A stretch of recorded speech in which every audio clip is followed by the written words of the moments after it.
Merhaba sevgili dostum. Yine tarihin soğuk ve sisli sayfalarında bir yolculuğa çıkıyoruz.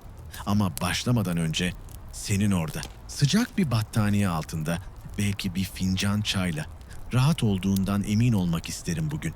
Birlikte Orta Çağ'ın o sert, acımasız kışlarına dönüyoruz. Kendini hazırla.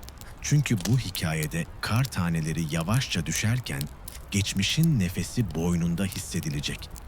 Belki uykuya dalmak üzeresin. Belki de sadece tarihin sakin ritmini dinlemek istiyorsun. Her iki durumda da burada olman beni çok mutlu ediyor. Şimdi modern dünyanın gürültüsünü arkada bırakalım. Telefonlar sessiz, şehir uzak. Sadece sen, ben ve eski zamanların rüzgarı kaldı. Hayal et, sonbaharın son yaprakları ağaçlardan süzülmüş güneş, ufkun ardına usulca çekiliyor. Toprağın üzerinde ince bir buz tabakası. Adımların altında çıtırdayan sessiz bir kar sesi. Ve o tanıdık uğultu, kış geliyor. Ama bu öyle bir kış ki, sadece soğuk değil, hayatta kalmanın sınırlarını zorlayan bir zaman.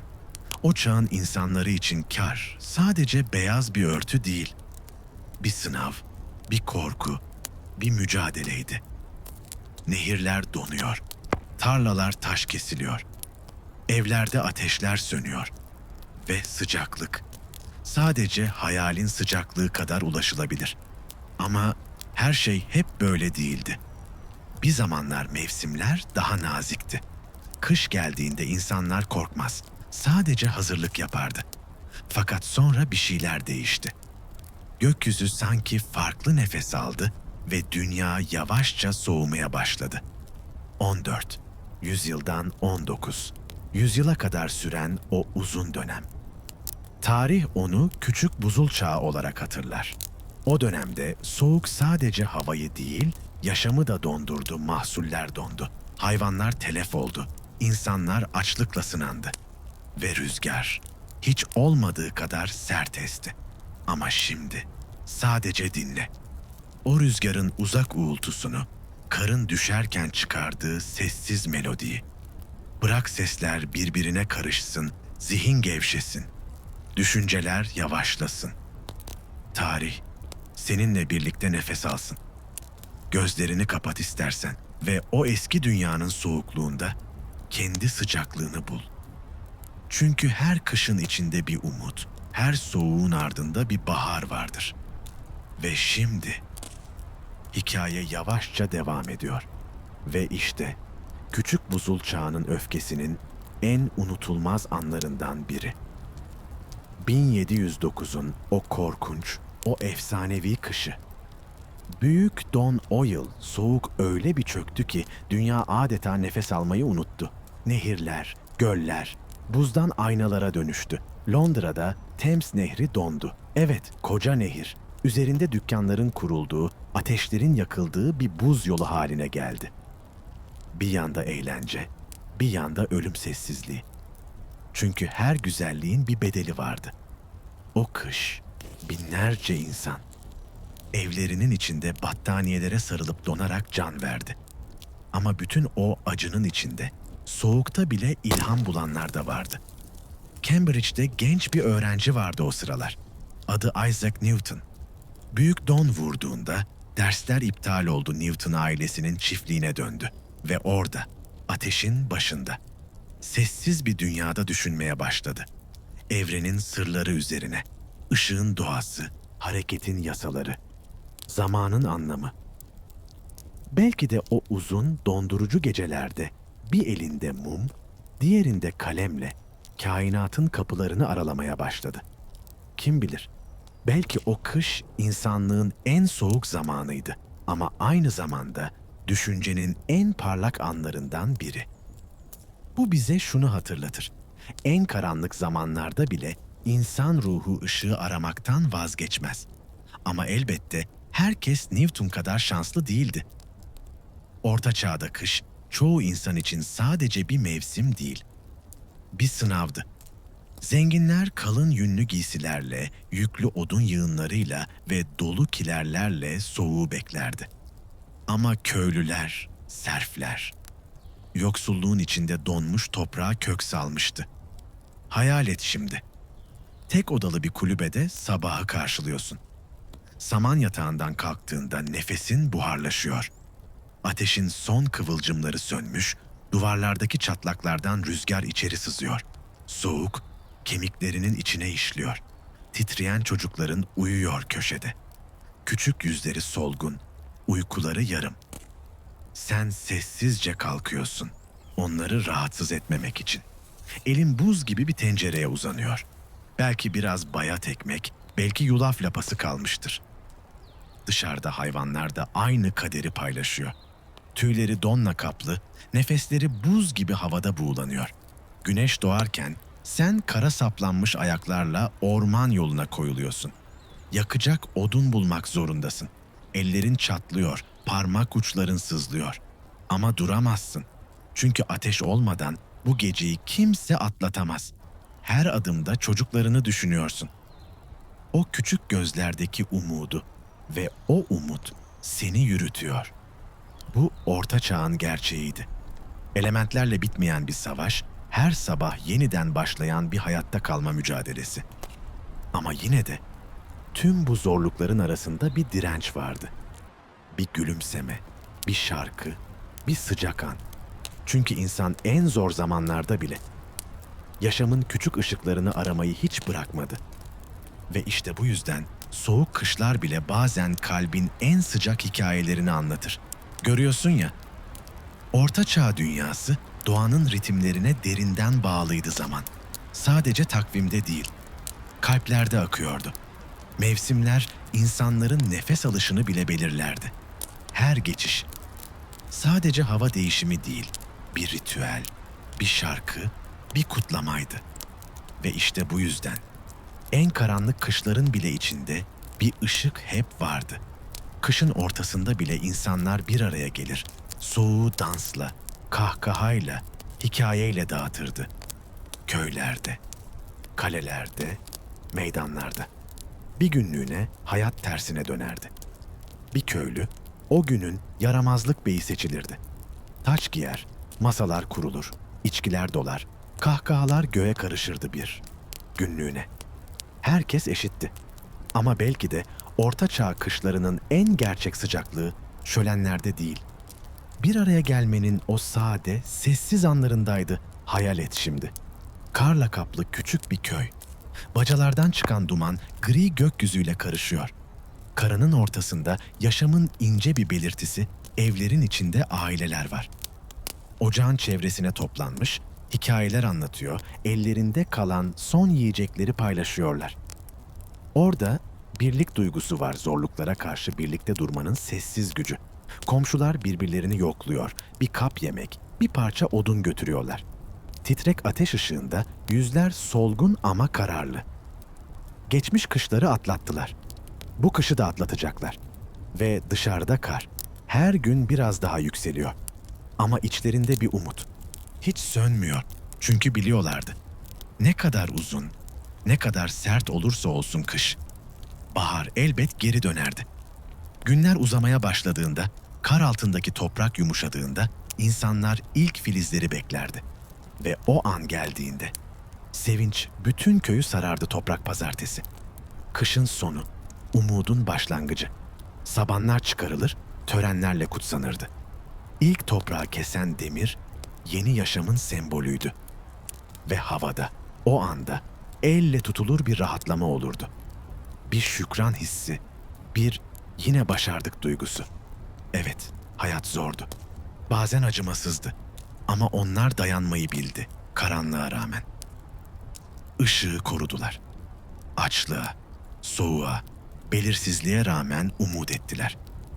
Ve bugün biz sıcak evlerimizde otururken, o insanların direncini düşünmek, kalbimizde bir saygı uyandırır. Çünkü onların sabrı, onların inancı, onların yaşama tutkusu. Çağlar boyunca yankılanan bir miras bıraktı bize. O miras şunu fısıldar: ne kadar soğuk olursa olsun dünya, insanın içinde bir ateş hep yanar ve o ateş hiç sönmez. Yalnızca biraz daha sessiz yanar. Şimdi derin bir nefes al. Kendini o eski dünyanın sessizliğinde düşün. Karın altındaki toprağın kokusunu, ateşin çıtırtısını ve dışarıda yavaşça düşen kar tanelerinin sesini duy, gözlerini kapat. Ve Orta Çağ'ın uzun, soğuk kışlarında insanların kalplerinde yanan o sıcaklığı hisset.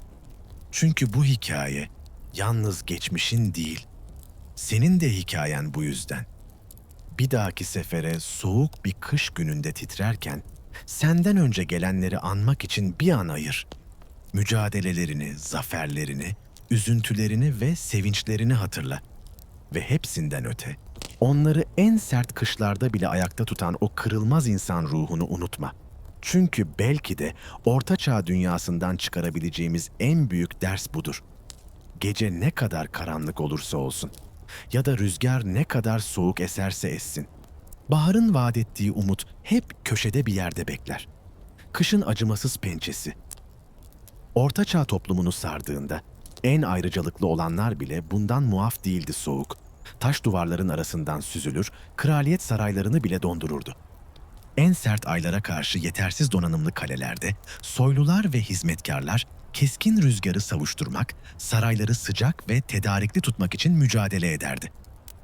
Gürleyen ocakları beslemek için devasa miktarlarda odun biriktirilirdi.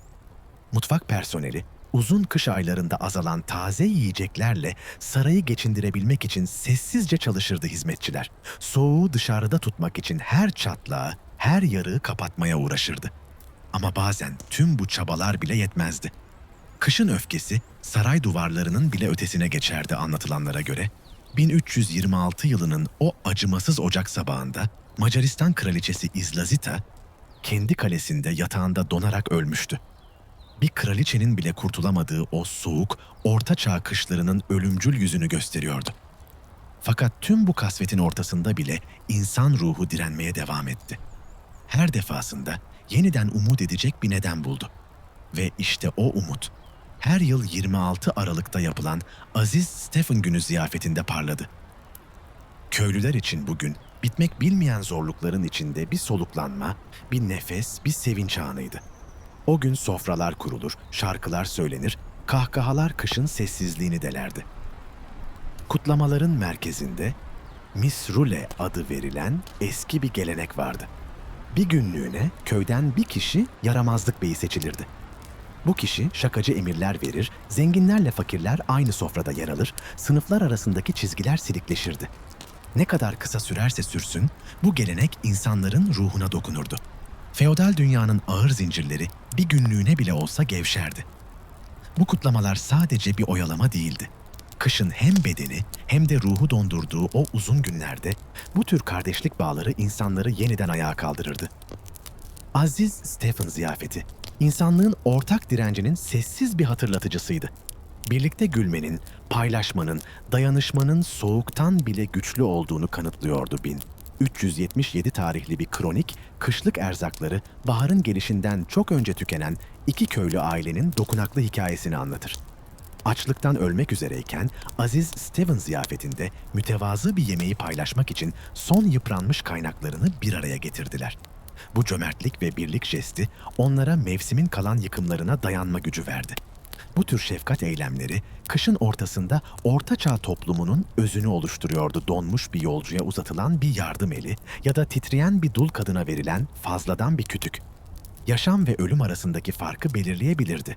Kışın saldırısına birlikte dayanmanın acımasız ortak amacı, dönemin sert tabakalaşmasına meydan okuyan bir karşılıklı bağımlılık kültürü doğurmuştu.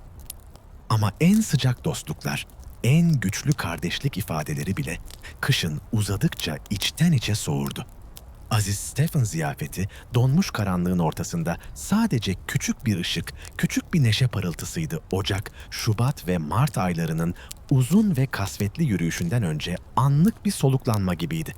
Erzaklar azaldıkça, karınlar aç kaldıkça ve soğuk en özenle yakılan ocağa bile sızdıkça, uzaktaki bahar vadisi yavaşça imkansızlığa dönüşüyormuş gibi görünürdü. Yine de Orta Çağ toplumu yılın sonuna dek dayandı. Akıl almaz zorluklara, çilelere rağmen varlığını sürdürdü. Kışın acımasız potasında dövülmüş cesaret, metanet ve kardeşlik tarafından desteklendi. Toprak uykudayken Güneş geri çekilmişken bile kendilerinde devam etme azmini buldular. Ve sonra kışın geçişinin o ilk çekingen işaretleri belirdi. Dondurucu havanın hafifçe yumuşaması, gün doğumunun biraz daha erken, gün batımının biraz daha geç oluşu. Güneşin güçlenen ışınlarına boyun eğen buz sarkıtlarının umut dolu damlası aylarca süren aralıksız mücadelenin ardından bu küçük değişimler bile yorgun köylüler için mucize gibiydi. Sanki mevsim, ışık ve yaşam güçlerine karşı ilk savaşını kaybediyordu. Ve hiçbir gün tarım pazartesinden, yani erken Ocak'taki Epifani'den sonraki ilk pazartesiden daha coşkuyla karşılanmazdı. Bugün tarım yılının geleneksel başlangıcını simgeliyordu, toprağın yakın zamanda çözülmesini, yeniden uyanışını müjdeliyordu.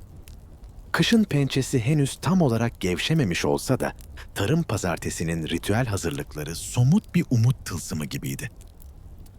Baharın dönüşünün kaçınılmaz olduğuna dair sessiz bir güvence veriyordu. Karlar ve donlar yavaş yavaş geri çekilirken, yeni bağlanmış çekiş takımları dondurucu bulutların altında toprağa eğiliyordu ortaçağ insanı. Kışın geri çekilen egemenliğine bir darbe daha vuruyor, doğanın kaprislerine karşı inatla direniyordu. Biz modern dünyada merkezi ısıtmalarımızla, elektrikli battaniyelerimizle, iyi stoklanmış kilerlerimizle ve dayanıklı altyapımızla Ortaçağ kışının vahşetini hayal bile etmekte zorlanıyoruz. Bugün mevsimin dayatmaları, sıcaklık kontrollü konforumuzun içinden bakınca sadece hoş bir masal gibi görünüyor. Oysa gerçek kış acısının ne kadar derin, ne kadar sarsıcı olduğunu bir düşün. Ve belki de ertelenmiş bir uçuşun ya da yağmur yüzünden geciken bir işe gidişin küçük rahatsızlıklarından yakınırken, atalarımızın o sonsuz, donmuş aylarda ne kadar yılmaz bir sefalete katlandıklarını hatırlamak gerekir. Çünkü onlar kışın acımasız sessizliğinde bile insan olmanın gücünü hiç kaybetmediler. Hiç düşündünüz mü? O insanlar her yıl sadece hayatta kalmak için nasıl bir direnç ve azim kaynağına başvuruyorlardı? Bu kadar amansız yoksunluğun ortasında kutlama ve dostluk anları yaratabilmeleri bugün bize neredeyse insanüstü geliyor. Kışın yıkımlarına sadece dayanmakla kalmadılar. Karanlığın ortasında bile küçük ışık parçaları buldular. Bu, hepimizin içinde uyuyan o sessiz ama güçlü ruhun en saf yansımasıydı. Aylarca süren o aralıksız mücadelenin ardından mevsimin ışık ve yaşam güçleri karşısında ilk kez geri çekilmeye başlaması. Yorgun toprakla uğraşan insanlar için bir mucize gibiydi. Hiçbir gün tarım pazartesinden, yani Ocak ayındaki Epifani'den sonraki ilk pazartesiden daha sevinçle karşılanmazdı. Bugün tarım yılının başlangıcıydı, toprağın yeniden çözülüşünü, doğanın yavaş yavaş uyanışını müjdeliyordu.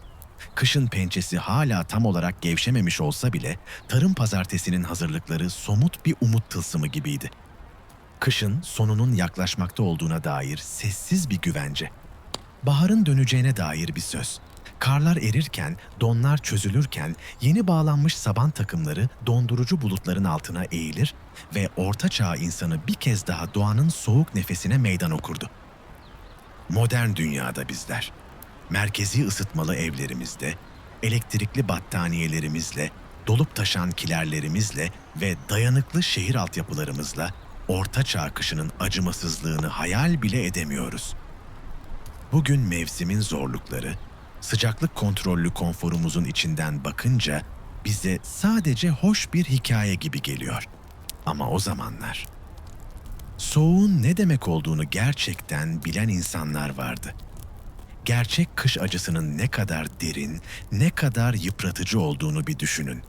Ve belki de yağmur yüzünden geciken bir işe gidişten ya da ertelenen bir uçuştan şikayet ettiğimizde atalarımızın o sonsuz, donmuş aylarda nasıl bir sefalete direndiklerini hatırlamak iyi olur. Onlar sadece yaşamak için değil, insan kalabilmek için savaştılar. Kışın karanlığında dostluk kurdular. Acıya rağmen paylaşmayı bildiler. Ve işte bu yüzden soğuğa karşı direnmek sadece bir ihtiyaç değil, bir mirastır. Kışın öfkesine rağmen kalplerinde ışığı koruyan o insanların mirası. Bir dahaki sefere modern rahatsızlıklar, Canınızı sıkmaya başladığında bir an durun. Zihninizi o eski buzlu kışlara götürün. Sizden önce gelenleri anın ve minnetle sıcak yatağınıza uzanırken sadece iradeyle, dostlukla ve ölümsüz umutla hayata tutunan insanları düşünün. Yeni yıl doğduğunda, tarım pazartesi şenlikleri anılara karıştığında, Orta Çağ insanı yeniden kışın ritmine dönerdi. Kimileri, dumanlı kulübelerin ve cereyanlı kalelerin cüzi sıcaklığına sığınırdı. Ama çoğu için kış, doğayla bitmek bilmeyen bir savaşın adıdır. O savaşın en tehlikeli düşmanlarından biri de hastalıktı. Sıkışık, sağlıksız yaşam koşullarında salgınlar bir kıvılcım gibi yayılırdı. Soğuk algınlığı bile dayanıklılık isteyen bir sınavdı. Ama daha korkunç hastalıklar da vardı. Aşıların, ilaçların, tedavilerin olmadığı o çağda grip ya da o dönemde ıhlapanı denen hastalık insanları ateşiyle, üşümesiyle ve dayanılmaz ağrılarıyla yakalardı. Toplulukları kasıp kavurur, köyleri sessizliğe gömerdi. Beyazıt döneminin kışı, tarihe geçen o acımasız mevsimlerden biriydi. Avrupa'yı ve İstanbul'u kasıp kavuran ölümcül bir salgın vardı binlerce insan. Soğuk, açlık ve hastalıkla iç içe hayatını kaybetti. Ama yine de insanlık ayakta kaldı. Çünkü Orta Çağ insanı kışa karşı sadece odunla değil, ruhuyla da savaştı. Ve belki de bu yüzden o dönemin hikayeleri hala içimizi ısıtır. Kraliyet ailesi bile kış hastalıklarının yıkımından kurtulamadı. Aslında insanlar sürekli girip çıktığı için hastalık kalelerde ve saraylarda daha da hızlı yayılıyordu. Ziyarete gelen bir asilzade ya da bir hacı beraberindeki kalabalık mahiyetle birlikte farkında olmadan vebayı taşıyabilirdi. 8. Henry, sevgili eşi Jane Seymour'u muhtemelen dönemin kötü hijyen koşullarının ağırlaştırdığı doğum sonrası komplikasyonlar nedeniyle kaybetti. Çocuklar ise belki de en savunmasız olanlardı. Sert hava koşulları, yetersiz yiyecek rasyonları ve sağlıksız yaşam şartları kışı gençler için gerçekten tehlikeli bir mevsim haline getiriyordu. Soğuk aylarda doğan bebekler hayata son derece kırılgan bir başlangıç yaparlardı. 1500'lerde Londra'da doğan çocukların yarısı 5. yaş günlerini göremeden hayatını kaybediyordu. Çağın dokunaklı bir geleneği bu gerçeği sessizce anlatır. Kemik dantel denen bu uygulamada ciddi hasta bir bebeğin eline siyah bir kurdele bağlanırdı. Eğer çocuk ölürse o kurdele cenaze kefenini bağlamak için kullanılırdı. Kışın masumlar üzerindeki ölümcül yükünün soğuk bir hatırlatıcısıydı bu tehlike. Hem evin dışında hem de içinde gizlenirdi. Kış, korunma ve hayatta kalma için dua etme zamanına dönüşürdü. Sınırlı imkanlara sahip olanlar için barınma, yiyecek ve sıcaklık gibi temel rahatlıklar bile hayal edilemeyecek kadar değerliydi. Kış yoksulluğunun buzlu pençesi acımasız ve merhametsizdi. Yakacak odun, ormanlardan düşen tomrukların toplanmasını düzenleyen katı yasalar nedeniyle değerli bir meta haline gelmişti. Bir köylü ailesi, kurutulmuş gübre ve samanla yanan derme çatma bir ateşin etrafında zayıf bir sıcaklık elde etmeye çalışırdı. Titreyen hayvanlar, dondurucu havada nefesleri buğulanarak o küçük sıcaklığı paylaşırdı. Yiyecek tedariği, tuzlanmış et, kuru bezelye ve kaba ekmekten ibaret cüzi bir geçim kaynağına kadar azalırdı. Sonbahar hasadının bolluğu çoktan unutulmuş bir anıydı ve baharın ilk yeşil filizleri hala aylarca uzaktaydı. Kışın besin aramak, ısırgan otu, yabani sarımsak ve mantar gibi dayanıklı yiyecekleri çorak arazilerde aramak anlamına geliyordu. Taze sebzelerin yokluğu soğuk akşamları kasvetli ve tatsız kılıyordu. Tipik bir yulaf lapası, birkaç bezelye, biraz fasulye, tuzlanmış domuz eti ve şanslılarsa birkaç toplanmış yeşillik içerirdi. Basit, sıradan ve çoğu zaman lezzetsizdi. Ama bahara kadar bedeni ve ruhu ayakta tutmaya yetiyordu. Yine de bu mütevazı sofralar bile birçok kişi için ulaşılmaz bir lükstü. Fırtınalar, kuraklıklar, haşereler ve diğer felaketler gıda depolarını yok edip tüm bölgeleri krize sürükleyebilirdi. 1315 Büyük kıtlığı, Kuzey Avrupa'da yıllarca süren yağmurların ekinleri çürüttüğü korkunç bir dönemdi. Çağdaş kronikler, açlıktan köpekleri, atları, hatta insan etini yemeye kadar düşen çaresiz insanların dehşet verici hikayelerini anlatır ebeveynlerin, açlıktan ölen çocuklarını bir merhamet eylemi olarak boğduğu söylenirdi. Cesetler sokakları ve tarlaları doldurmuş, gömülecek kadar çoktu. Bu kıtlık, boyutu ve vahşetiyle benzersiz olsa da yerel mahsul kayıpları ve gıda kıtlıkları Orta Çağ insanının değişmez kaderiydi. Her gün geçim ve açlık arasındaki ince çizgide yürürlerdi. Ve böylece işlerin muhtemelen daha da kötüleşeceğini bilerek insanlar içeri kapanırdı. Temel hayatta kalmanın ötesinde kış Orta Çağ kültürünün her yönünü şekillendirirdi. Boş zaman, ibadet, hatta suç ve ceza bile mevsimin gölgesini taşırdı. Acı soğukta var olmanın saf zorluğu hayatın her rengini soluklaştırırdı. Ama aynı zamanda insanları birbirine yaklaştırırdı. Kış, aile ve topluluk bağlarına sığınma mevsimiydi. Yul kütüğü etrafında toplanan neşeli kalabalıklar, seyahatin tehlikeli, günlerin kısa olduğu dönemde daha sakin uğraşlara yönelirdi. İnsanlar uzun karanlık akşamlarda iç dünyalarına dönerlerdi. Saz ışıkları ve yağ mumlarının titrek parıltısı, dikiş diken elleri, dokuma yapan kadınları, ahşap oyan ustaları aydınlatırdı. Boş eller şeytanın oyuncağıdır derlerdi.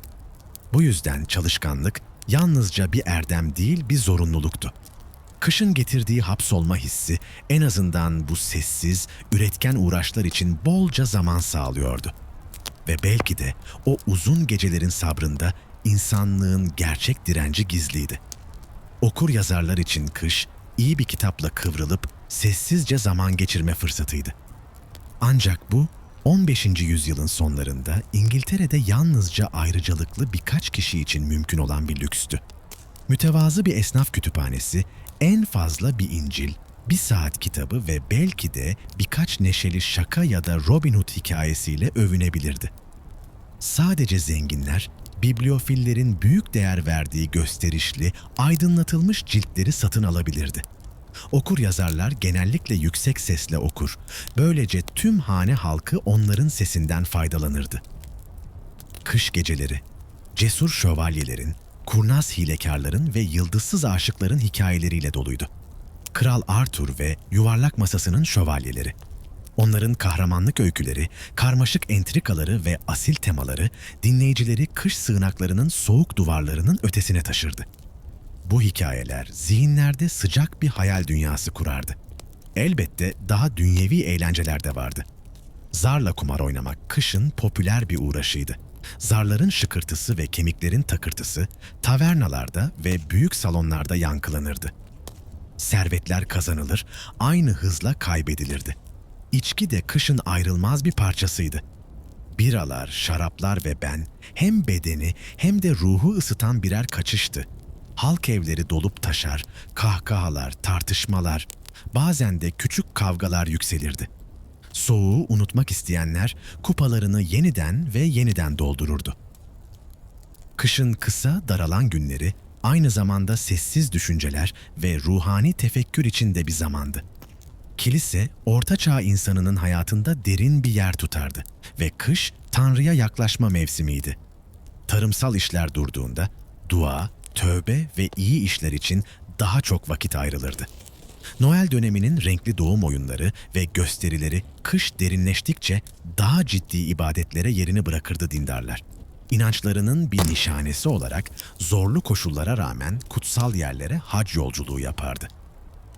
Yardımseverlik de bu mevsimde en yüce erdem sayılırdı. Sadaka vermek bir Hristiyanın görevi olarak görülürdü. 7 bedensel merhamet eylemi cömertlik için bir rehberdi. Açları doyurmak, susuzlara içecek vermek, evsizleri barındırmak, çıplakları giydirmek, mahkumları ziyaret etmek, hastaları teselli etmek ve ölüleri gömmek. Kıtlık ve yoksulluk zamanlarında küçük bir iyilik bile her şeyi değiştirebilirdi.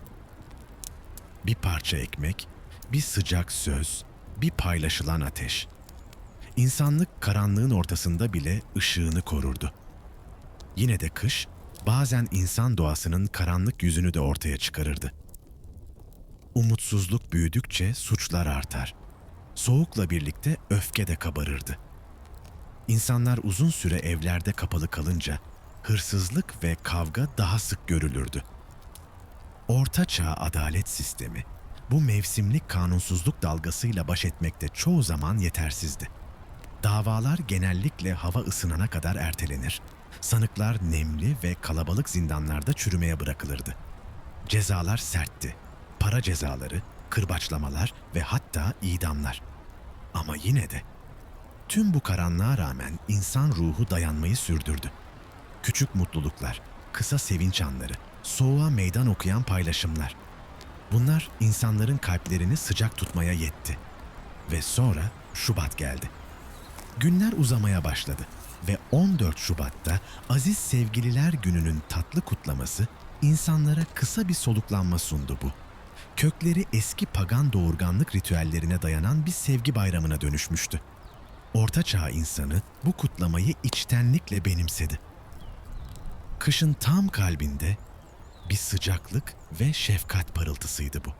Sevgililer Günü geleneğiyle birlikte kadınlar ve erkekler bir kaseden isim çekerek bir yıl sürecek eşleşmelerini belirlerdi. Bu küçük oyun, neşeli flörtlere ve kimi zaman evliliklere bile yol açardı. Çiçekler, tatlılar ve küçük dizeler, sevgililer arasında değiş tokuş edilen hediyelerdi. Bir hayranın elinden gelen el yapımı bir kart bile, en soğuk havalarda bile kalpleri ısıtmaya yeterdi. Ve işte bu yüzden kış ne kadar sert olursa olsun, sevginin ateşini söndüremedi insan. Her mevsimde olduğu gibi kışta da bir yolunu buldu. Soğuğun ortasında bile kalbini sıcak tutmayı. Aziz, Sevgililer Günü ziyafetinin ardından büyük perhize geçilirken mevsimin sertliği yeniden hissedilmeye başladı. Ama bu kez havada farklı bir şey vardı. En kötüsünün geride kaldığı, daha parlak günlerin yaklaştığına dair ince bir umut. Kardelenler ve çiğdemler donmuş toprağın arasından kırılgan başlarını uzatıyor, kışın buzlu saltanatının zayıfladığını müjdeliyordu. Orta Çağ boyunca mevsimlerin bu amansız döngüsü yaşamın her yönünü şekillendirmişti ve hiçbir mevsim kış kadar derin bir iz bırakmamıştı. Kış mahrumiyetin ve sınavın mevsimiydi. Hayatta kalmak başlı başına bir başarıydı. Ama aynı zamanda bu sert elementler karşısında bile direnç, sabır ve sessiz metanetin zamanıydı. Orta Çağ kışı insan ruhunun bir sınavıydı. İnanç, aile ve topluluk bağlarının gerçekten ne kadar güçlü olduğunu gösteren bir deneme alanıydı. Göz kırpan buz sarkıtları, donmuş çayırlar ve nadasa bırakılmış tarlalar uzaktan bakınca kartpostal gibi görünebilirdi. Ama gerçekte bu sahneler acı, açlık ve yoksunlukla yoğrulmuştu. Yine de bu kar, buz ve yoksunluk çukurunda insanlık olağanüstü bir dayanıklılık kazandı Orta Çağ dünyası, kışın sunduğu en zorlu koşullara bile direnen ve her defasında baharı yeniden umut edebilen insanların omuzlarında yükseldi. Onların bu inatçı canlılığına daha büyük bir saygı göstermek neredeyse imkansızdır. Bu yüzden bir dahaki sefere gecikmiş bir trene ya da çamurlu bir kaldırıma söylenirken atalarınızı düşünün. Termal çorapları, merkezi ısıtmaları, hava durumu uygulamaları yoktu. Her kışı sahip oldukları her kaynakla savaşarak karşıladılar. Ve her baharda küçük bir zafer kazandılar bizler. Onların azminin ve kırılmaz ruhunun mirasçılarıyız. Ve şimdi sizi sıcak yatağınıza, elektrikli battaniyenizin altına bırakıyorum. Kış artık büyük ölçüde evcilleştirildi, biliyorum. Ama bu bizden önce gelenlerin çabaları sayesinde oldu. Onlar nasıl yapılacağını bize gösterdiler. Rüyalarınız nazik kar yağışları ve sıcacık ocaklarla dolsun. Ve bir sabah uyandığınızda kışın artık bir düşman değil, bir dost olduğunu hissettiğiniz bir dünyada olun. Zayıf kış güneşi, kurşuni bulutların arasından geçmeye çalışırken Orta Çağ Avrupa'sının insanları titriyordu. Cüzi pelerinlerini omuzlarına daha sıkı çekiyor, Soğukta hayatta kalmaya çalışıyorlardı. Kışın buzlu sarmaşıkları kemiklerinin iliklerine kadar sızmış gibiydi. En yoksul köylüler için acımasız bir ironi vardı. Yazın bunaltıcı işlerinde boğuldukları yıpranmış yün giysiler, şimdi kışın keskin havasına karşı ince bir tül kadar zayıf bir koruma sağlıyordu barakalarında. Dumanlı bir ateşin cüzi sıcaklığına minnetle tutunuyorlardı. Nefesleri soğuk havada buğulanıyordu. Hayvanlar da aynı acıyı paylaşıyordu. Yaşlı çeki atının tüyleri altında kemikleri belirginleşmiş, çoktan kaybolmuş yemyeşil yaz günlerini özlemle düşlüyordu. Ahırdaki süt ineği, duvarlardan sızan soğuk cereyanda çatlamış memeleriyle acı içinde böğürüyordu. Hatta kurnaz ahır kedileri bile karınlarındaki açlıktan ve bıyıklarındaki buzdan her zamankinden daha az kibirli görünüyordu. Evet, kış ortaçağ toplumunun en alt tabakaları için acımasız bir sınavdı. Ama büyük, taş kalelerdeki soylular bile onun yoksunluklarından tamamen muaf değildi. Birçok genç soylu kadın pahalı ipek elbiselerinin taş duvarların nemli soğuğuna karşı hiçbir işe yaramadığını fark edince çaresizlikten ağlıyordu kale mutfakları. Soyluların zarif ellerini ve ince bedenlerini ısıtacak kadar güçlü yemekler hazırlamakta zorlanıyordu. Rivayete göre İngiltere Kralı 8. Henry şiddetli bir kış titremesine yakalandığında kraliyet kalçasını ısıtmak için bir sandalyeyi bizzat yaktırmıştı. Hizmetkarları umutsuzdu. Çünkü majestelerinin sabrı tıpkı o sandalyenin bacakları gibi hızla tutuşabiliyordu. Köylü ya da kral fark etmezdi. Kış herkes için aynıydı. Uzun, donmuş, acımasız bir sınav. Bir mevsim değil, neredeyse sonsuz bir dayanıklılık öyküsüydü bu. Ve her biri, kim olursa olsun, o zorluğun içinde insan kalmayı bir şekilde başarabiliyordu. Tek teselli, arada bir yapılan kutlamalar ve ziyafet günleriydi. Kışın karanlık okyanusunda, neşenin kısa ama parlak adaları. İnsanlar bu ışık ve sevinç anlarını boğulan birinin nefes alması kadar değerli bulurdu. Belki de en çok bekleneni 26 Aralık'taki Aziz Stephen günü ziyafetiydi. Sınırsız bir neşenin, keyifli bir şekilde tersine dönen bir dünyanın günüydü bu. Eski bir geleneğe göre sıradan bir köylü o gün yaramazlık beyi olarak taçlandırılırdı ve keyifli bir isyanın bir parçası olarak kendi üstlerine neşeyle hükmederdi. En düşük serfin yerel barona alaycı bir kibirle emirler yağdırdığı o sahneleri hayal et. Kahkahalar kaleleri doldurur, herkes bir günlüğüne eşit olurdu. Kışın dondurucu zahmeti, toplumsal neşenin parlak aleviyle geri püskürtülürdü. Ama çok geçmeden o şenlikler biter, düzen yeniden sağlanır ve kışın soğuk, sert gerçekliği yeniden çökerdi. İnsanlar ocaklarına döner, rüzgarın uğultusunu dinlerken kafalarını pelerinlerine daha sıkı çekerdi. Yine aynı soğuk, aynı don, yine aynı sabırla geçirilen uzun geceler. Ve yine de kışın en karanlık derinliklerinde bile en yorgun kalplerden sessiz bir cesaret yükselirdi. Komşular daha da şanssız olanlarla kıt erzaklarını paylaşır, soğuk bile azaltamayacağı bir cömertlik gösterirdi. Yaşlı Lady Matilda'dan söz edilir. Bir kış günü tek pelerinini yoksul bir dilenci kadına vermiş. Eve dönerken titreyerek yürümüş ama kendisine neden böyle yaptığını soranlara sadece gülümseyip "İnsan nezaketinin sıcaklığı hiçbir zaman sönmeyen bir ateştir," demiş. Böylesi bir fedakarlık, böylesi bir ruh asaleti, Ortaçağ insanlarının kışın amansız kuşatmasına karşı sahip oldukları gizli silahlardan biriydi. Çünkü kış, parmakları ve ayak parmaklarını dondurabilirdi. Ama kalplerinde hüküm süren o yenilmez yaza dokunamazdı. İşte böyle dayandılar, böyle direndiler. Kendi yollarında en sert mevsimlere karşı zafer kazandılar. Baharın ilk yeşil tomurcukları onlar için sadece hoş bir manzara değildi. İnsan iradesinin kanıtıydı. Ne kadar karanlık, ne kadar soğuk olursa olsun, her kışı aşabilecek yılmaz bir ruhun sembolüydü.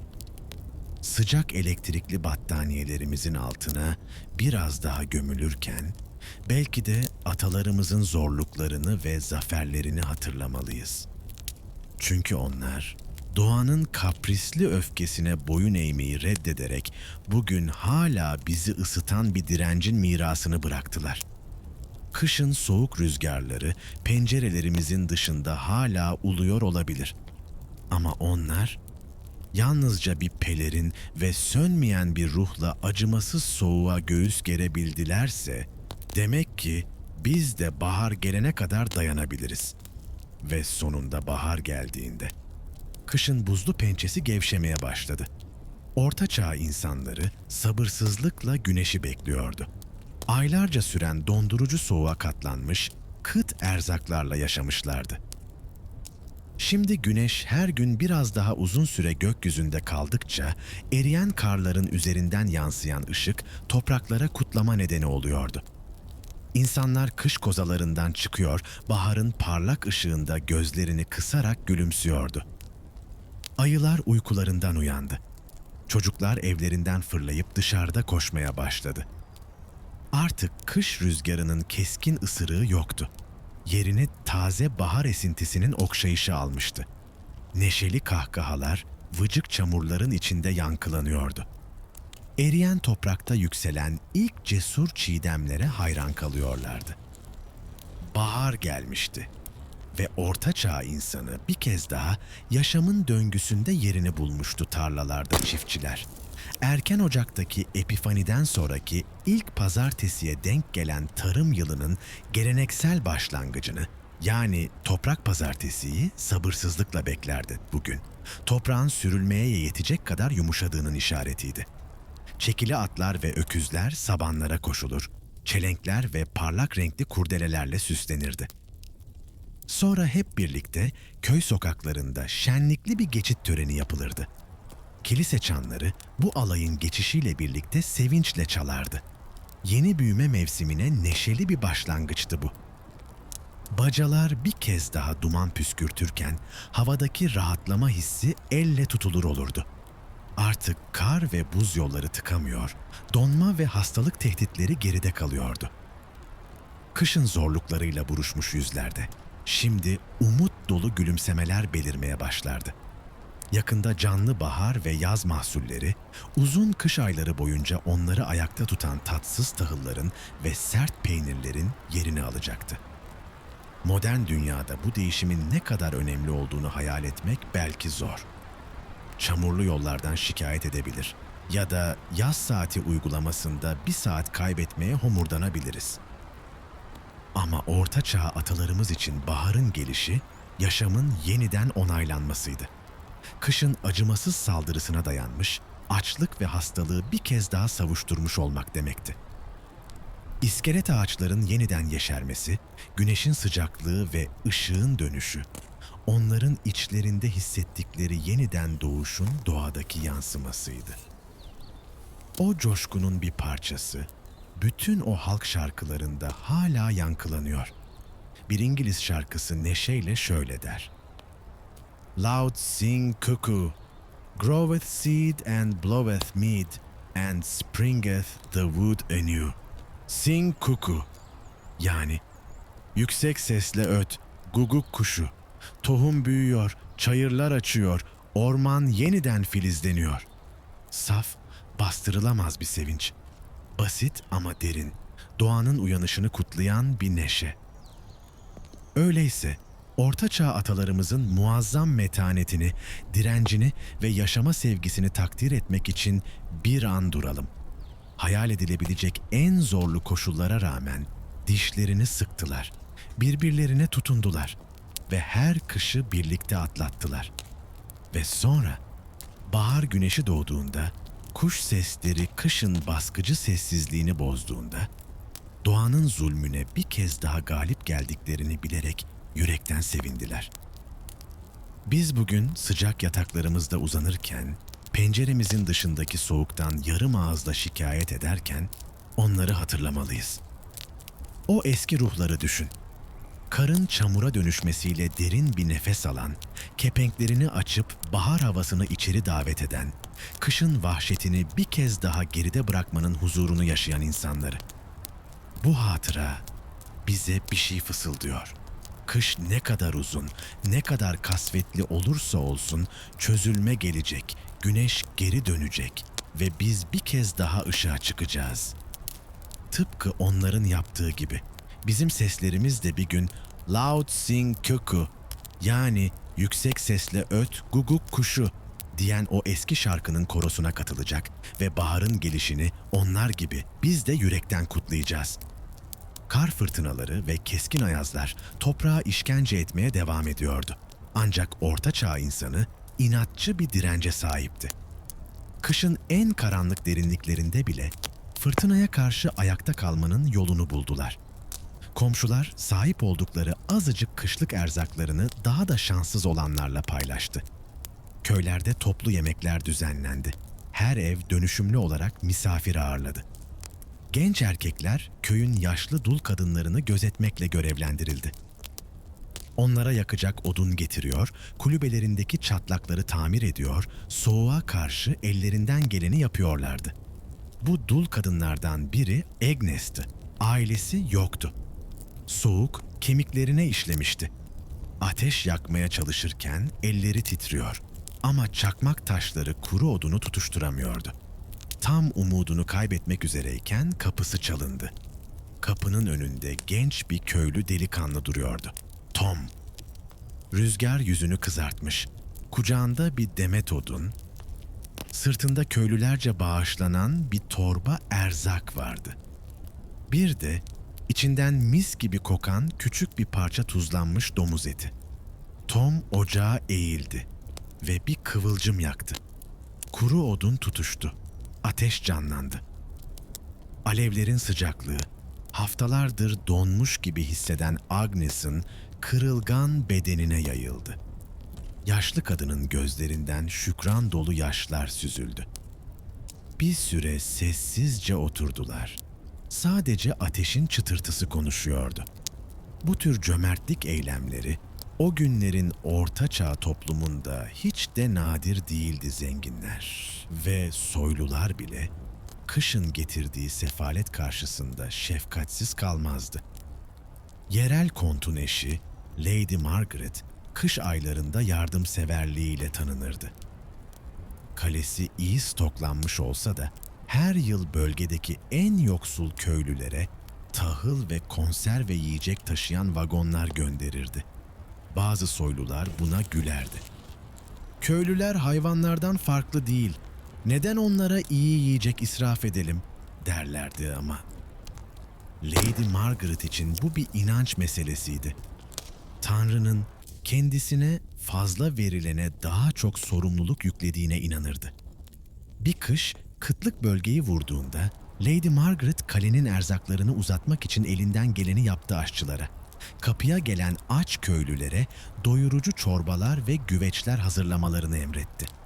Mutfak çocukları homurdanıyordu ama Şef Werner, tombul, iyi yürekli bir adam, hanımefendisinin vicdanını paylaşıyordu. Kilerde kalan son şalgamları, patatesleri ve birkaç parça koyun etini büyük kazanlara attı.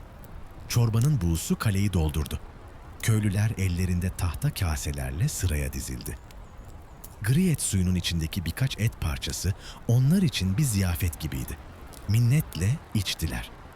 Bazıları için bu günler sonra yedikleri ilk yemekti. Kış uzadıkça Lady Margaret'ın kasaları da boşalmaya başladı. Ama geri adım atmadı. Komşu kasabalardan erzak alabilmek için mücevherlerini ve süs eşyalarını sessizce sattı kocası. Kont onun dindarlığına saygı duyuyordu. Kendileri de zorluk çekse bile karısının yardım etme kararlılığını kıramadı. Kilisede onun çabasına katıldı manastırlar.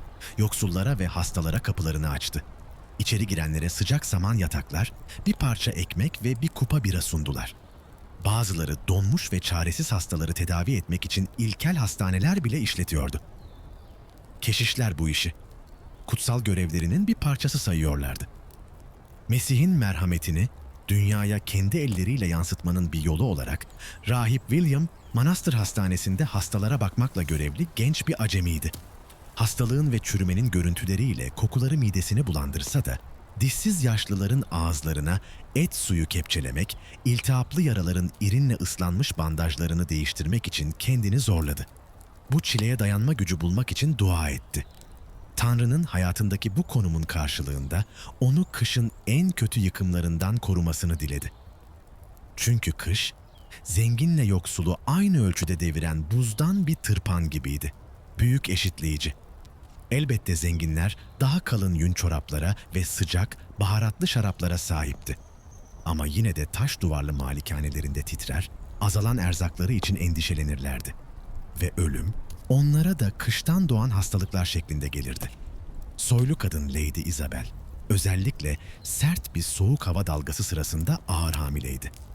Kalesinde çatırdayan bir ocak, yığınlarca kürk ve dikkatli hizmetkarlarla çevriliydi. Ama bulaşma, en kalın kale duvarlarını bile aşmanın bir yolunu bulur. Bir mutfak hizmetçisi öksürerek Lady Isabel'e sıcak süt ve otlardan yapılmış bir içecek getirdi. Birkaç gün içinde Lady Isabel ateşler içinde yandı. Akciğerleri hırıltıyla doldu. Çocuğu çok erken geldi. Küçücük, nefes almayan bir varlıktı. Hafta bitmeden Lady Isabel de yaşamını yitirdi. Kralın kendisi bile kışın gazabından muaf değildi. Dindar ve nazik ruhlu 6. Henry, 1433'ün o korkunç kışında tebaasının çektiği acılardan derin üzüntü duyardı kraliyet doktorları ona. Soğuk hümörleri savuşturmak için tarçın ve zencefil toniği reçete etti. Ama yine de içini saran karanlık kaybolmadı. Ellerini gürleyen ocağın içine uzatsa bile ısınamıyordu. Bazıları bunun Tanrı'nın bir cezası olduğunu fısıldadı. Kralın zayıflığının bir bedeli. Ama gerçekte bu. Bugün mevsimsel depresyon dediğimiz şeydi. Ve o hastalık en kudretli kraldan en mütevazı serfe kadar herkesi vurabiliyordu. Neyse ki günler yavaşça uzamaya başladı. Kışın sıkıca kenetlenmiş yumruğu gevşiyordu. İnsanlar baharı hayal etmeye cesaret etti. Yakında toprak çözülecek, iskelet ağaçlarda ilk tomurcuklar belirecekti. Tarım yılının büyük çarkı bir kez daha dönecekti. Ve baharın ilk günlerinde, Epifani'den sonraki ilk pazartesi geldiğinde Orta Çağ halkı toprak pazartesiyi kutlardı. Donla parlayan toprağa ilk sembolik sabanoluğu o gün açılırdı. Bu, gelecek ekinlerin umutlu bir işaretiydi. Köyün erkekleri yüzlerini şans için isle karartır, yüksekte tuttukları sabanlarla çamurlu yollarda geçit töreni yapardı. Uyuyan toprağı uyandırmak için kaba ama neşeli şarkılar söylerlerdi. Ardından dans, doyurucu yemek ve bolca bira içmek gelirdi. Bu bir vaatti. Kışın karanlık günlerinin sona erdiğine ve daha parlak yarınların yaklaştığına dair bir ant aynı döngü toplumun her kesiminde yaşanırdı. Düklerin ve konteslerin büyük salonlarında ozanlar neşeli melodiler çalar, çiftler yeni yılın umut dolu havasında yanakları al al olmuş halde dans ederdi. Ve böylece dünya bir kez daha kışın sessizliğinden baharın şarkısına dönerdi. Kral da sarayı için büyük bir ziyafet düzenlemişti. Masalar kızarmış kuğularla, tatlı marzipanlarla ve sıcak şaraplarla doluydu. Ama o görkemli şölenin uzağında mütevazı bir köylü ailesi bile bir nebze rahatlama hissediyordu. Ellerinde gelecek dolu karınların umudu olan değerli bir tohum torbasını sıkıca tutuyor, küçük tarlalarına doğru yürüyordu. Aynı saatlerde ölüm döşeğindeki bahtsız dul Agnes kendini kaynayan bir çorba tenceresini karıştırırken buldu. Uyumsuz bir şekilde mırıldanıyordu. Belki de bir dua, belki de bir teşekkür. Kışın çilesinden sağ çıkmış, bir bahar sabahını görebilmişti. "Tanrı'ya şükürler olsun," diye fısıldadı. Evet, kış acımasızdı. Bunu inkar etmek mümkün değildi. Açlık, dondurucu soğuk, hastalık ve ölüm her kapıyı çalmıştı. Ama yine de kış, Orta Çağ insanının gerçek direncini ve toplumsal ruhunu en parlak haliyle gösterdiği bir zamandı kasvetli karanlığa karşı, cömertlikle, cesaretle ve hatta inatçı bir neşeyle karşılık verdiler. Kışın yaşam döngüsünün kaçınılmaz bir parçası olduğunu biliyorlardı. Soğuğu yenmenin yolunun birlikte dayanmak ve birbirine tutunmak olduğunu anlamışlardı. Bu yüzden bu gece sıcak yorganınızın altına girerken belki de fahiş ısıtma faturalarına homurdanmadan önce ya da ön camınızdaki buzu kazarken orta çağdaki atalarınızı düşünün. Elektrikli battaniyelerin, merkezi ısıtmanın ve bir düğmeyle yapılan market alışverişlerinin olmadığı bir dünyada nasıl hayatta kaldıklarını hatırlayın. Modern kış şikayetlerimiz onların yaşadığı zorlukların yanında neredeyse önemsiz kalır. Belki de onlardan hala öğrenebileceğimiz bir şeyler vardır. Empati, hayırseverlik ve bahara karşı bastırılamaz bir umut. İşte hayatın bize attığı her zorluğa, ister kutup girdabı, ister salgın olsun, dayanmanın gerçek yolları bunlardı. Öyleyse hepimiz gelecek baharı dolu ve minnettar kalplerle karşılayalım. Kar ne kadar derin olursa olsun, sonunda ısınan güneşe boyun eğecektir. Ve kışın sertliği, baharın gelişini sadece daha tatlı kılar. Bir ortaçağ kralının dediği gibi, cesurca kışlayalım ki sonsuza dek bahara çıkalım. Şimdi bir an için gözlerinizi kapatın. Kar yığınlarının üzerinde yürüyorsunuz. Ayaklarınızın altında buz çatırdıyor. Nefesiniz soğuk havada buğulanıyor. Buz sarkıtları çitlerden ve kulübelerin saçaklarından sarkıyor. Solgun güneş ışığında kristal gibi parıldıyor köy sessiz. Herkes kışın saldırısına karşı kendi sıcaklığını koruyor. Kış, Orta Çağ insanının gözünde böyle görünüyordu. Holly dallarıyla süslenmiş, kahkahalarla dolu kaleler değil, aksine dondurucu soğuğun, açlığın ve bitmek bilmeyen mücadelenin mevsimiydi. Kışın gölgesi, haşlanmış otların kokusuna sinmişti. Ekinler donmuş, hayvanlar telef olmuştu masaya yiyecek koymak. Her gün verilen bir savaştı. Tahıl ambarları boşalmış, aileler ellerinde sadece birkaç buruşuk şalgam ve acı otla kalmıştı 1315'in o korkunç kışında. Fırtınalar ve dondurucu hava İngiltere'deki hasadı 3'te bir oranında yok etmişti. Çağdaş kayıtlar, çaresiz serflerin kulübelerinin saman çatısını yemeye, hatta ayakkabılarının derisini kaynatmaya kadar vardığını anlatır. Tüm bunlar olurken bile onlar hala toprak beyleri için çalışmak zorundaydı. Yine de her şeye rağmen dayanmayı başardılar. Çünkü insan ruhu en derin kışta bile bir şekilde baharı beklemeyi bilir. Ve belki de bu yüzden biz hala onların hikayelerini anlatıyoruz. Yetersiz beslenme, vücudun kış hastalıklarına karşı direncini zayıflatıyordu. Basit bir soğuk algınlığı, hızla hayatı tehdit eden zatürreye ya da bronşite dönüşebilirdi. Grip bir tırpan gibi köylerde dolaşır, bakımsız barakalarında titreyen gençleri ve yaşlıları sessizce devirirdi ortaçağ insanı. Dişleri birbirine vururken panjurlu evlerin karanlık sıcaklığında toplanırdı. Ama o yakınlık aynı zamanda bir tehlike demekti. Yıkanmamış bedenlerin kokusu, kirli saz yatakları ve taşan lazımlıkların ağır havası hastalıklar için adeta bir üreme alanıydı. Evet, kışın en karanlık günlerinde bile Orta Çağ insanı küçük sevinçler buldu. Bir parça ekmeği paylaşan komşular, birbirine uzatılan sıcak bir el bazıları, rüzgarın ulumalarında melek sesleri duyduğuna inanıyordu. Sıcaklığın ve ışığın geri döneceğine dair birer vaatti bu. Ve böylece o insanlar umuda sarıldılar kışın merhametsiz karanlığına rağmen hayata tutundular. Gözlerini hep ufuktaki bahara diktiler. Çünkü derinden biliyorlardı ki, kış ne kadar uzun sürerse sürsün, her zaman geçici bir misafirdi, güneş dönecek, kar eriyecek ve dünya sanki kış hiç gelmemiş gibi yeniden doğacaktı. Yapmaları gereken tek şey dayanmaktı ve onlar da dayandılar. Mevsimin buz ve taşla dövdüğü bir güçle Orta Çağ'ın kışları acımasızdı. Merhametsiz ve sanki sonsuz. Açlık, hastalık, yıkım ve ölüm getirdiler. Ama aynı zamanda insan ruhunun en iyisini de ortaya çıkardılar. Hayatta kalmak için sarsılmaz bir irade, umuda tutunma gücü, şefkat ve dayanışma. Bütün bunlar kışın soğuk potasında sertleşti.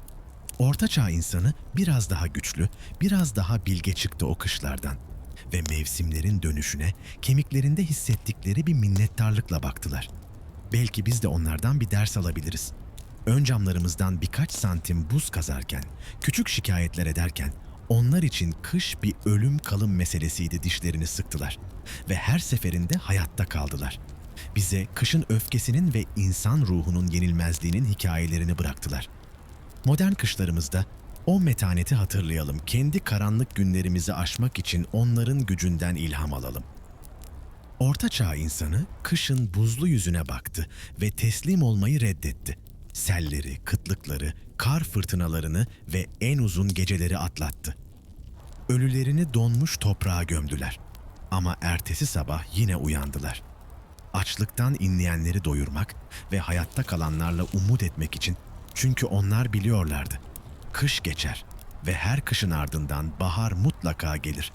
Eğer onlar yalnızca inanç ve birkaç kürkle soğuğa karşı koyabildilerse, biz de kendi fırtınalarımıza göğüs germek için gücü bulabiliriz. Thor'un gürleyen kışlarının bile bir sonu olduğunu bildiler.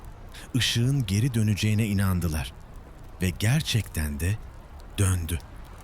Orta Çağ'ın acımasız kışları artık geçmişte kaldı. Ama dersleri çağlar boyunca yankılanıyor, insan ruhunun kalıcı gücünün bir kanıtı olarak. Öyleyse gelin, atalarımızın izinden yürüyelim. Kışın soğuğunu cesaret, şefkat ve sarsılmaz bir umutla karşılayalım. Çünkü onlar en karanlık mevsimi başları eğilmeden göğüslediler. Ve biz de yapabiliriz. Kış geliyor. Ama Orta Çağ insanının çok iyi bildiği gibi bahar asla uzak değildir. Rüzgarlar donmuş toprakta ulurken Orta Çağ halkı titrek ocak ışığının etrafında toplanırdı. Birbirlerine sokulur, geçmiş kışların hikayelerini anlatırlardı kulübelerde ya da kalelerde, fark etmezdi. Soğuk her yere sızardı. Cereyanlı pencereler, ince sazdan çatılar, hiçbiri amansız soğuğa karşı tam koruma değildi. Köylülerden prenseslere kadar herkes kışın ısırığını hissederdi. Ama bazıları şanslıydı. Gürleyen bir ocağın önünde toplanabiliyorlardı, alevlerin çıtırtısı, dumanın kokusu, kışın saldırısına karşı küçük bir teselliydi.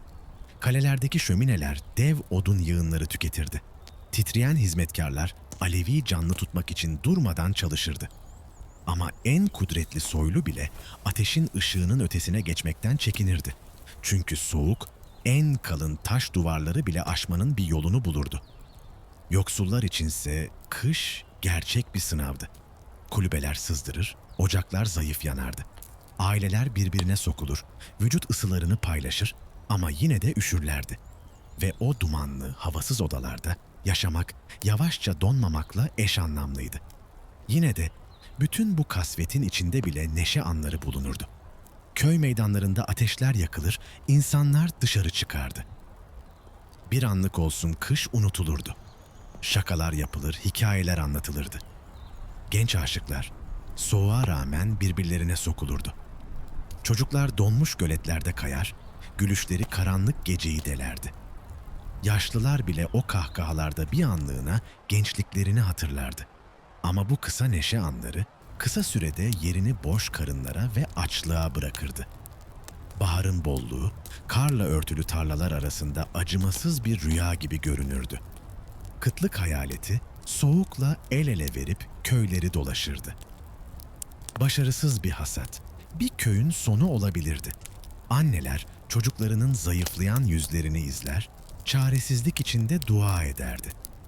Bazıları açlığın sürüklediği umutsuzlukta karanlık eylemlere yönelirdi. Ve inananlar için bu yalnızca fiziksel değil, ruhsal bir sınavdı. Kış yalnızca doğanın değil, insanın da kalbini denerdi.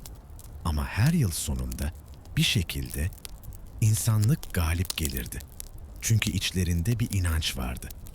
Kar ne kadar derin olursa olsun, bahar hep geri dönerdi. Kışın soğuk nefesi, zayıflamış bedenleri takip eden hastalıkları da beraberinde getirdi, cesur şövalyeler bile. Soğuğun önünde zayıf düşerdi. Ağır zırhlarının her yarığından sızan rüzgar kemiklerine işlerdi. Uyuşmuş eller kılıç tutmakta zorlanırdı. Bir zamanlar gururla yapılan saldırılar artık derin kar yığınlarında çaresizce sönüp gidiyordu. Büyük salonlarda bile kışın laneti yankılanıyordu kralların taçları. Soğuğun ağırlığıyla eğiliyordu. Çünkü hiçbir hükümdar mevsimlerin amansız dönüşünü durduramazdı. Sarayların ısınması büyük servet gerektirirdi. Kraliyet hazineleri tükenir, tüccarlar bu çaresizliğin üstünden kazanç sağlardı. Ama tüm bu sefaletin içinde bile kışın saltanatı sonsuz değildi halk. Her zaman baharın vaadine tutunurdu. Aziz Stephen'ın ziyafeti soğuk günlerde bir parça neşe getirirdi. Bir günlüğüne bir köylü yaramazlık beyi ilan edilir, dünya tersine dönerdi şarkılar söylenir, kahkahalar donmuş tarlalarda yankılanırdı. O kahkaha yorgun ruhlar için bir merhem gibiydi. Zamanla kışın sert pençesi gevşemeye başladı. Güneşin ışığı güçlendi. Buz sarkıtları saçaklardan damlamaya başladı. Kar deleni ve çiğdem çiçekleri toprağın uykusunu bozup dışarı uzandı, doğa yeniden nefes alıyordu. Toprak bayramı ya da saban bayramı bütün bu yenilenmenin simgesiydi. Öküzler sabanlara koşulur, parlayan metal toprağa ilk çizikleri atardı köylüler. Taze toprak kokusuyla sarhoş olurdu. Yeşil ve altın renkler bir kez daha tarlaları doldururdu. Kışın zorlu günleri hafızalarda bir sis gibi dağılırdı ve geriye sadece şükür kalırdı. Ortaçağ insanı acımasız kışlara, merhametsiz koşullara ve açlıkla dolu yıllara rağmen direnmişti. Ruhlarının gücü, topluluklarının bağları, onları ayakta tutan en büyük silahtı umut cepleri buldular. Bir parça ekmeği paylaştılar. Bir tebessümde bile ısındılar. O yüzden bir dahaki sefere geciken bir uçuşa ya da çamurlu bir sokağa kızdığımızda bir an duralım modern şikayetlerimiz. Bir zamanlar yaşananların sadece gölgesi. Orta Çağ'ın buzlu dünyası insanlığın direncinin bir sınavıydı. Ve bugün sıcak bir oda ve dolu bir tabak önümüzdeyken onları hatırlamak şükrün en saf halidir. Uykuya dalarken bizden önce gelenleri düşünelim. Rüyalarımızda belki onların dünyasına kısa bir yolculuk yaparız. Daha soğuk, daha acımasız ama insan ruhunun daha parlak yandığı bir dünya.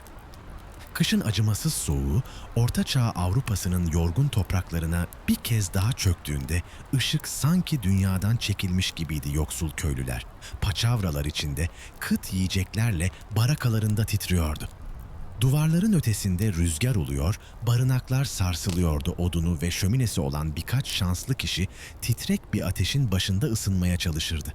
Ama çoğu için tek teselli bir arada olmanın sıcaklığıydı insanların ve hayvanların nefesi karışır, yıkanmamış bedenlerin kokusu dumanla birlikte yükselirdi. Nem ciğerleri yakar, öksürükler gece boyunca yankılanırdı. O kışı atlatmak başlı başına bir mucizeydi. Ama en yüksek rütbeliler bile soğuğun pençesinden kurtulamadı. Taş kaleler bile kışın buzlu nefesine teslimdi. En gürleyen ocaklar bile soğuğu kovmakta başarısız olurdu. 15. yüzyılda İngiltere Kralı 4. Edward'ın eşi, Kraliçe Elizabeth Woodville'in kendi odasında donarak öldüğü anlatılır kürkler içinde ağır cübbelerle sarılıydı. Ama kış zenginliği umursamazdı. Sabah onu tahta gibi donmuş buldular. Belki efsaneydi ama anlattığı şey gerçekte doğruydu. Kış herkesi eşitlerdi. Soyluları da, köylüleri de. Hiç kimse onun öfkesinden muaf değildi. Ve yine de her yılın sonunda, karlar eridiğinde bir şey değişmeden kalırdı. İnsan ruhunun gücü, o soğuk, o karanlık ve o sonsuz kışa rağmen. İnsanlık yine de bahara ulaşırdı. Krallar ve kraliçeler düşük rütbeli tebaalarının açlığından ve sağlıksız koşullarından kaçınabiliyordu. Ama bazı yönlerden kışın tehlikeleri büyük bir eşitleyiciydi. Sonuçta kraliyet ailesi bile elementlere hükmedemezdi. Hava olmadan yaşayamazlardı ve soğuk en lüks ortaçağ yatak odalarına bile girmeyi başarıyordu. Günler kısaldıkça ve geceler daha karanlık, daha donucu hale geldikçe ortaçağ toplumunun tamamı kışın öfkesine hazırlanıyordu. En alttaki köylüden en yüksek beye kadar herkesin üstüne kasvetli bir dayanıklılık çökmüştü. Tahıl ambarları, tuzlanmış et torbaları defalarca kontrol edilirdi. Her bir odun parçası kıskançlıkla saklanır, ağır yün giysiler sessiz bir kabullenişle giyilirdi. Bu karanlık hazırlığın içinde tek neşe ve umut kıvılcımı 26 Aralık'taki Aziz Stephen günüyle gelen Noel şenlikleriydi. Birkaç gün boyunca dünya tersine dönerdi. Bir köylü, yaramazlık beyi seçilirdi. Ziyafetler, oyunlar, danslar. Her şey sınırsız bir kahkaha fırtınasına dönüşürdü. Şaraplar içilir, yüzler kızarır, kışın kasveti bir anlığına unutulurdu. Salonlarda, meydanlarda sazların sesi yükselirdi. Renkler, kahkahalar ve insan kalabalığı kışın sessizliğini boğardı. Bir kere olsun, serf ve soylu, zengin ve yoksul aynı ateşin etrafında toplanırdı. Sınıflar silinir, yerine dostluk ve iyi niyet gelirdi. Yaramazlık beyi komik fermanlar yayınlar, herkesi kahkahaya boğardı. Bu karnavalesk özgürlük, kışın ortasında bir rüya gibiydi. Ama her şey gibi şenlik de geçiciydi. Yük kütüğü köz haline geldiğinde, son kadeh boşaldığında, herkes kendi soğuk evine dönerdi. Aziz Stephen gününün kahkahaları donmuş toprakta yankılanarak kaybolurdu. Ve kış yeniden hükmünü sürerdi. Zaman donarak akardı. Toprak işlenemez hale gelir, insanlar evlerine kapanırdı. Kaçış yoktu. Kısalan günler ve uzayan geceler sonsuz bir uçurum gibiydi. Bazıları bir daha baharın sıcak nefesini hissedemeyeceğini düşünürdü. Ama hiçbir kış sonsuza kadar sürmez. Donmuş toprağın altında yeni yaşamın ilk yeşil filizleri çoktan bekliyordu. Zamanı geldiğinde Thor geri dönecekti. Güneş yeniden yükselecek, kan tekrar damarlarında ısınacaktı. Ve dünya grilerini ve beyazlarını atıp yeşilin ve altının renkleriyle yeniden doğacaktı. Epifaniden sonraki ilk pazartesi, toprak pazartesi, yeniden dirilişin sembolüydü. Toprak işlenebilir hale gelir, tarımın büyük çarkı tekrar dönmeye başlardı. İnsanlar dışarı çıkar, gözlerini baharın solgun ışığına kırpıştırırdı yorgun. Zayıf ama canlıydılar. Ve en önemlisi umutluydular. Tarlalar sürülür, tohumlar ekilir, sürüler yeni otlaklara çıkarılırdı. Yaşamın neşeli dansı yeniden başlardı. Ama o an henüz gelmemişti. Kış hala hüküm sürüyordu. Rüzgarlar uluyor, buz çatlaklarından içeri sızıyordu. Ve Orta Çağ insanı bir kez daha dayanmak zorundaydı, kaba yün pelerinlerine sarındılar. Dumanlı barakalarına çekildiler. Kıt yiyecek depolarını paylaştılar. Ama en çok birbirlerinden güç aldılar zorluklarla dolu bir dünyada, hayatın kemiklerinden canı çekip almaya niyetli kışa karşı birlikte direndiler. Beyler ve köylüler, genç ve yaşlı, aynı kurşuni gökyüzünün altında tek bir dilekle beklediler. Bahar mutlaka gelecek. Ve böylece karanlıkta ve soğukta toplandılar. Rüzgarın hüzünlü ulumasını dinlediler. Uzun kış gecelerini geçirmek için hikayeler anlattılar. Rüyalar ördüler. Belki de kışların daha nazik olduğu, ocakların daha sıcak, karınların daha tok olduğu bir geleceği hayal ettiler. Titreyen elleriyle, donmuş kemikleriyle, gelecek nesiller için daha iyi bir dünya kuracaklarını umut ettiler. Ya da belki sadece o an bulabildikleri ışığa ve umuda tutundular. Ve içten bir bilgelikle şunu biliyorlardı: en uzun kış bile bir gün mutlaka bahara boyun eğecekti. Böylesine acımasız koşullar karşısında insan ruhunun dayanma gücü ve daha parlak günlere olan inancı gerçekten de bir mucizeydi. Her acı kışı yılmaz bir düşman gibi karşılayan ve yıl be yıl baharı yeniden selamlayan Orta Çağ atalarımıza hayran kalmamak elde değil, onlar çok acı çektiler. Ama daha da çok dayandılar. Öyleyse o eski beyler ve köylüler için şapkalarımızı çıkaralım. Bugün bizim için sıradan olan konforların yokluğunda onlar soğukla, açlıkla ve karanlıkla savaştılar ve kazandılar. Biz modern dünyamızda merkezi ısıtmanın ve market teslimatlarının rahatlığında yaşıyoruz. Belki bu yüzden onların çektiği zorlukları kolayca unutabiliyoruz. Ama sıcak yataklarımızda uykuya dalarken bir an olsun düşünelim onları. Kıştan kışa ışığın geri dönmesini bekleyen o kalabalıkları. Onları ayakta tutan, söndürülemeyen o içsel ateşti. Bu ateş, barakalarından günümüze kadar her kalpte yanmaya devam ediyor. Ve biz de kış ne kadar sert olursa olsun, o alevi içimizde canlı tutalım. Kış ayları uzadıkça, Orta Çağ halkı ruhlarını diri tutmak için her fırsatı kollardı.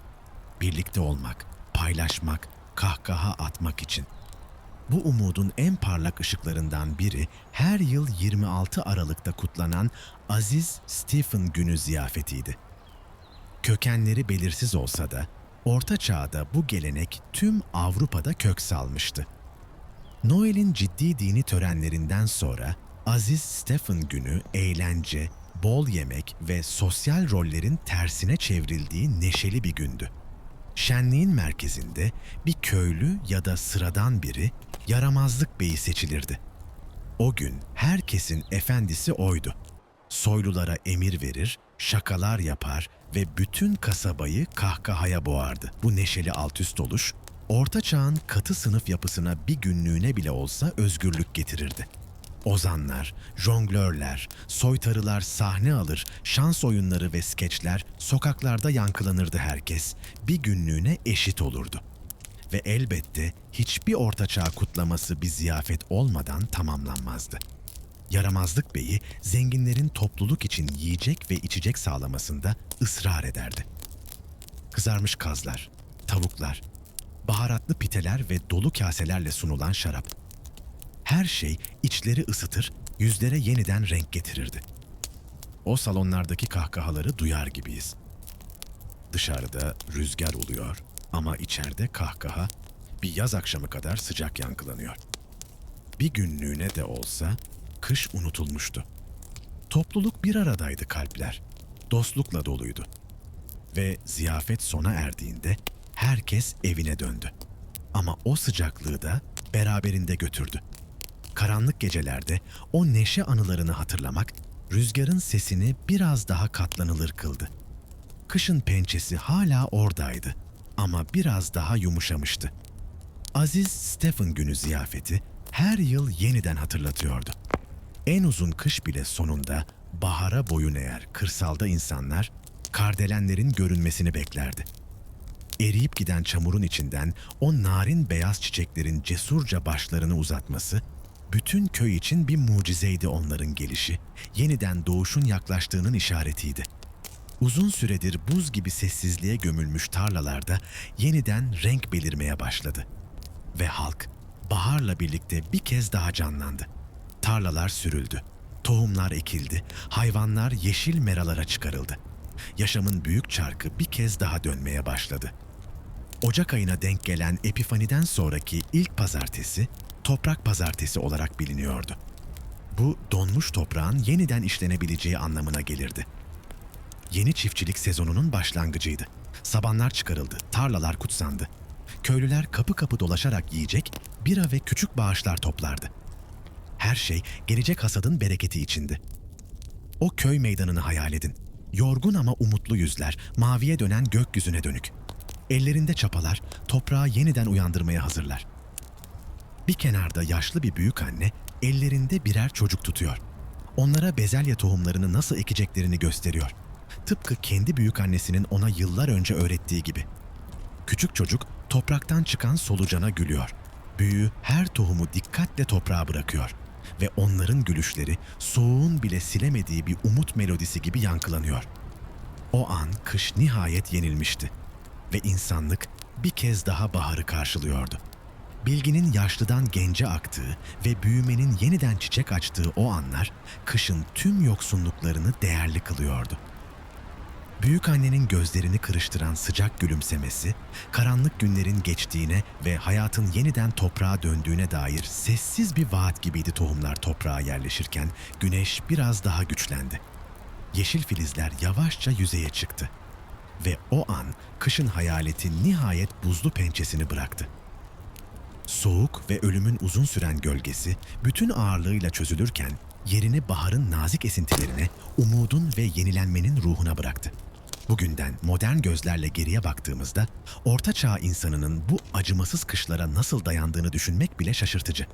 Bizim kolayca ulaştığımız konforların hiçbiri olmadan sadece irade, inanç ve toplulukla yaşadılar. Bahara kadar hayatta kalmak kendi başına bir başarıydı. Ama onlar sadece hayatta kalmadılar. Umut etmeye, gülmeye, kutlamaya da devam ettiler. Topluluğun sıcaklığı, baharın sözü, kahkahanın ve dostluğun iyileştirici gücü. Bunlar kışın en karanlık derinliklerinde bile yollarını aydınlatan ışıklardı. Belki biz de rahat yorganlarımızın altında kıvrılırken o eski insanların ruhuna bir anlık selam göndermeliyiz. Bir dahaki sefere kış rüzgarı penceremizi tıklattığında soğuktan homurdanmak yerine küçük bir gülümseme yeterli olabilir. Çünkü bizim dertlerimiz onların yüzyıllar boyunca göğüslediği kışların yanında sadece birer soluk gölgedir. Ve uykuya dalarken bizim içimizde de onlarınki gibi sönmeyen bir yaz kömürü yandığını hatırlayalım. Bahar her zaman geri döner. Ve kış gecesi ne kadar uzun olursa olsun, her sabahın ışığı mutlaka gelir. Şimdi son ışıklar sönerken ve rüzgar dışarıda yumuşak bir ninni fısıldarken, hayal gücünüzü çağlar ötesine gönderin. O buzlu yağmura karşı yürüyen uzak atalarınızın yanına gidin. Cesaretleri, yılmaz ruhları bu gece rüyalarınıza ilham versin. Ve eğer bu yolculuk hoşunuza gittiyse, bu hikayenin içinde kaybolduysanız, videoyu beğenmeyi ve kanala abone olmayı unutmayın. Çünkü anlatacak daha çok hikaye var. Bazen kasvetli, bazen büyüleyici ama her zaman insanın ışığını anlatan hikayeler. Bir dahaki sefere kadar dostlarım, iyi uyuyun. Ve rüyalarınız sıcak ocakların alevi ve taze yeşil filizlerin müjdesiyle dolu olsun. İyi geceler.